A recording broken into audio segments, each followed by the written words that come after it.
You've probably seen them, right? Those really complex, color-coded charts of the end times. They seem to map out everything from the rapture to the millennium with this incredible, almost scientific precision. But have you ever stopped to wonder where that detailed blueprint actually came from? Well, today we're going to dig in and trace the history of these popular beliefs. So let's get right to it with a really specific question. That step-by-step timeline, especially the whole idea of a rapture that happens before a 7-year tribulation, that's a cornerstone of a lot of modern prophecy teaching. But is it ancient? And that's really the heart of the matter, isn't it? We're going to put the familiar end times charts of today side by side with what the actual Christians believed in the first few centuries after Jesus. What was their hope, and how does it stack up against the systems we see today? Okay, first things first. To understand where we're going, we need to get a really clear picture of the modern system we're putting under the microscope. Because this isn't just some vague belief, it's a very specific theological architecture. The technical name for this whole system is dispensational premillennialism. Now, the key words to lock onto here are detailed and systematic. This isn't just a general hope that Christ will return. No, this is a framework that chops up history into different phases or dispensations and treats biblical prophecy like a predictive roadmap to the future. And this sequence, this is probably super familiar to a lot of you. It's like a mechanical step-by-step timeline where every piece has its exact place.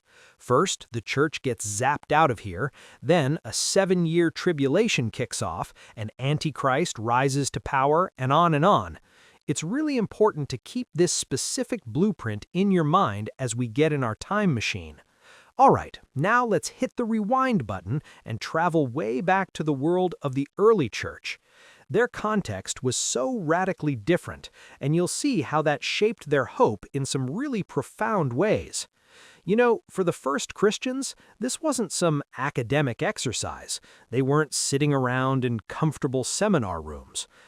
Just confessing Jesus is Lord was a direct challenge to the Roman Empire, where Caesar was Lord. So for them, hope wasn't a hobby, it was a matter of survival. Their faith was forged in courtrooms and arenas. The term historians use for their belief is chiliasm, which comes from the Greek word for thousand. And the difference is right here, and it's everything. It was an expectation, not an architecture. It was this raw, powerful hope that God was going to vindicate them, that their suffering wasn't for nothing, and that resurrection was a real physical thing. They were clinging to a promise, not trying to build a... So how do we know all this? Well, we can actually call witnesses to the stand, the leaders and writers of the early church who left us a written record.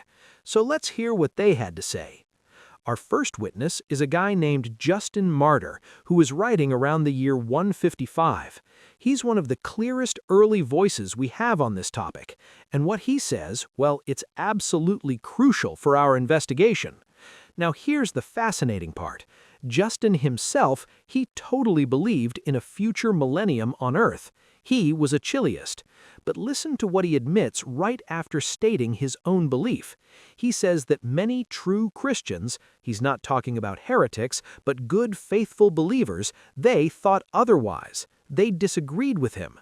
That one sentence is basically a wrecking ball to the idea that the early church had one single uniform view on the end times. It proves right from the get-go that this was an area where totally orthodox Christians could disagree. It just wasn't some kind of litmus test for the faith. Our next witness, Irenaeus, writing around 180 AD, just drives this point home. He talked a lot about a future kingdom for sure, but you have to look at why. He was in a fight for theological survival, defending a real physical resurrection and the goodness of creation against Gnostic ideas that said the material world was evil. Now look at what he was not concerned with: a pre-tribulation rapture, a prophetic pause button, a sharp split between Israel and the church. It's just not there. None of the core machinery of the modern blueprint exists. Okay, so if the early church's hope was this diverse expectation, how in the world did the West end up with a single dominant view for more than 1,000 years? Well, this brings us to a major turning point in the story. So fast forward to the 4th century, the world had completely changed. The Roman Empire, the eternal city, was literally collapsing. People were terrified. Christians needed a way to understand God's kingdom that wasn't tied to the rise and fall of earthly empires. And a theologian named Augustine of Hippo came along and offered a powerful new way of seeing things. Augustine didn't throw out Revelation 20, he just reread it symbolically. He argued that Satan was bound when Christ came the first time, and that his power was limited as the gospel spread. So the millennium, he said, isn't some future golden age, it's the current church age we're living in right now. And Christ, he isn't waiting to reign, he's reigning now from heaven. This idea offered incredible stability in a chaotic world, and the influence of this idea was just immense. We're talking for over 1,400 years. Augustine's symbolic view, what's called amillennialism, became the overwhelming consensus of the Western Church. Thinkers from Martin Luther to John Calvin held this view. That earlier chiliast hope, it pretty much faded into the background. And this brings us right back to our original question. If Augustine's view was the dominant one for so long, where did that modern blueprint, the one from all the charts and timelines, actually come from? This timeline tells the whole story. Just look at that huge historical gap. It's massive. The detailed system that's so popular today was really formulated in the 1830s by an Irish theologian named John Nelson Darby. Then it got a huge boost in the early 1900s from the notes in the Schofield Reference Bible, which basically presented his system as the plain, obvious meaning of the text to millions of people. And this new system was built on a few key ideas that were frankly brand new in the 19th century. The biggest one was a super sharp division between God's plan for ethnic Israel and his plan for the church. From that idea came the concept that the church is sort of a parenthesis, an interruption in God's main prophetic timeline. And so the idea of a pre-tribulation rapture was developed as a way to get this parenthetical church out of the way before God could get back to his main program with Israel. Okay, so we've traced two very different ways of looking at the end times.